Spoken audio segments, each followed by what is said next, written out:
is karma real? And have you always felt that way? That's my question. 100,000%. Why is it real? Because it gets real if you believe in it, as many things in the world, right? And you're attracting stuff, right? If you behave like a dickhead all day long, you're gonna get the same back. And it might be a law of nature. I think it's the law of attraction, right? That kind of does that to you. And I've been a believer in that ever since, and like since many years. And I think it's just a beautiful way to live your life, because if you believe strongly in it, you are giving a lot of value into the world, and you're attracting value to get back to you. And the thing is, if you start doing it, it's like a muscle. You train to do it, and you feel like, oh, it's real. It's becoming real. It actually works out, right? So since my teenage years, I just try to do the right things. Let my schoolmates write for my homework, no problem, take it. I never said like, no, it's mine. Like I did that. You do your homework. Like fuck it. And everyone was friends with me then. And everyone was like, oh, Simon, it's like helpful and it helps. I was like, okay, this seems like a good way to live your life. And since then, I tried to keep doing this. Whatever I did. In my first jobs, I used to work in the fitness industry, obviously. So I was personal trainer at some point of my early 20s. I had my own personal training brand. I had my own customers, I had my clients. I always tried to behave in a good way, be kind, give more than I take. And it always came back to me. And I was like, when I did something, it worked out really well. I was like, oh, this business is thriving now. I make a lot of money. How can I scale? Okay, let's do the next thing. I did the next thing. At one point of my life, I worked on a cruise ship. I worked as a personal trainer on the cruise ship. And I was like, okay, how can I be good at this job? I tried to figure out the system. I tried to behave well. And I was like one of the top salespeople in the whole fleet. I was like, oh, wow, this works. And it's like a muscle. You train it and it starts to work out really well. And I think that's super powerful. And then now I just believe that's the way it is, right? And as long as I follow my principle that way, life's going to be okay. Yeah, I think you're right. I think karma's real. It took me a long time to figure that out. I come from a science background, and in science, there's no karma. And so they don't teach, there's no science degree at MIT, a karma degree at MIT. So I didn't really get it when I was younger. And then I worked in the banking industry. And the banking industry, there ain't a lot of karma. Let's just say that. You make money when your colleague loses money. You make money when your counterparty loses money. It's a real like winner take all.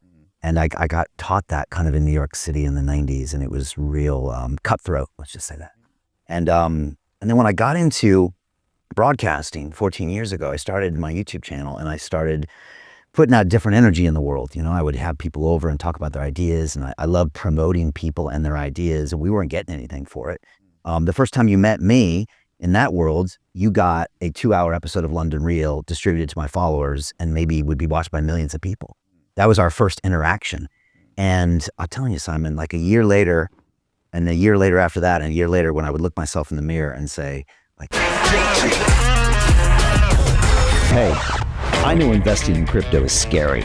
It takes a real leap of faith because there are so many scams, rug pulls, and bad actors out there. It's a dangerous business, which is why 95% of people lose all their money. Well, that's why I created the London Real Investment Club, so you can access the hottest deals on the planet and use the crypto bull market to create the generational wealth that you deserve. Join my team of over 100 people from around the world that are making millions of dollars behind the scenes investing in blockchain, AI, Web3 games, DeFi, Bitcoin, and more. Don't miss out. Click the link below to book a call with one of my team now. But hurry, this bull market will end soon. I know investing crypto can be scary. That's why you gotta join the investment club. Pull the trigger. Let's do this.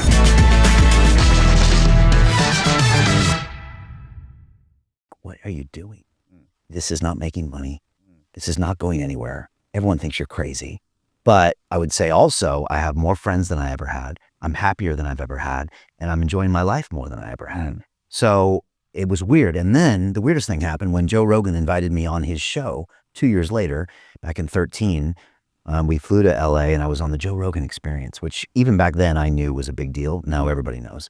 And I was like, why would a guy with a podcast have another podcaster on his show? Because I'm clearly going to take his audience. And I was like, but he is. And so this is a new world and a new paradigm that I have to shift to. Yeah. And I need to change the way I think. And I remember that our early tagline was London Real, putting the BBC out of business, right? The BBC is the British Broadcasting Corporation. And the pun is you can't put them out of business because they literally tax you to fund them and they'll put you in jail if you don't pay. So it was a little bit of a joke because you can't put them out of business. Yeah. But I remember the BBC called us up one time and wanted to interview one of my guests. And they said, can we send someone to your studio beforehand to interview them in your studio before they go on your show? Every bone inside me was like, no, F you guys, blah, blah, blah. And then I thought, no. I used to call it peace and love in London Real. I'd be like, no, of course, that would be wonderful. Let's do that. So I just tried to do the opposite of my reaction and try to like give and say yes and do all of those things and retrain myself. Because as Joe would say, there's room for everybody out here and everyone has their own brand and everyone has their own vibe. And so yeah, I've been relearning my whole last 14 years to like try to be more pro karma. There might be a limit to it though, right? I don't know what you think, but you overdo it. Right. Where does it stop? Like because you gotta take care of yourself, obviously, and there is a lot of predators out there. So you don't wanna fall into the pitfall of getting sucked up by them. So what is like as a man, like how hard do you need to be in the things you do, the things you execute and the decisions you make, and how soft are you allowed to be in being kind and welcoming to people and saying yes? Yeah, I always say that I can forgive, but I won't forget. So sometimes I make that mistake and I forgive because you got to move on. Otherwise you're going to be stuck in the past. Yeah. But then I probably won't do that again with that situation or that person. Yeah. So yeah, there's a boundary, but like soft and good karma, they don't have to be the same thing, do they? I don't think so. Yeah, I don't think so either. Yeah. Probably the opposite. And in Web3, the most successful people I see are the ones that give first. And every now and then someone will come to me with like an introduction and they're like, I need a finder's fee. And I was like, bro, I don't do that. Like, I just don't do that, and it's just like, and I don't ask for that ever. It's like, I want to introduce people that I want to. And in Web3, I think if you do enough of that, it comes back to you. 100%. It's also business, right?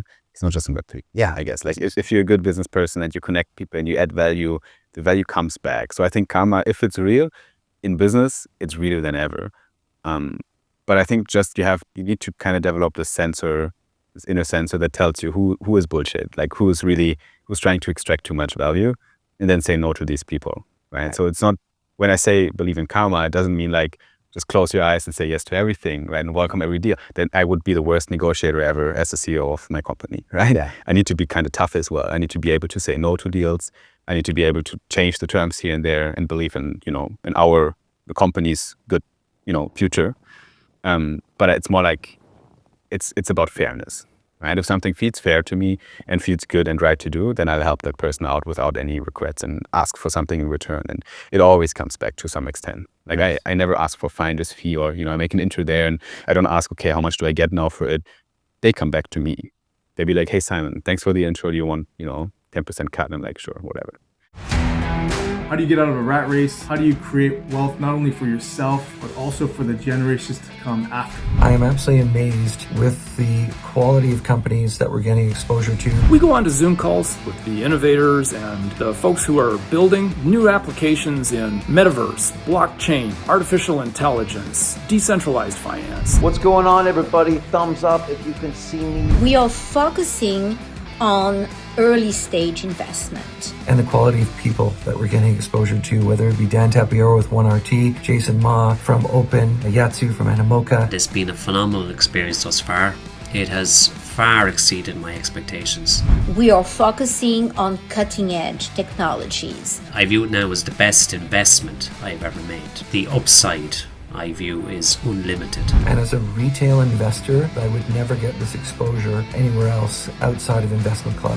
See you in the Investment Club.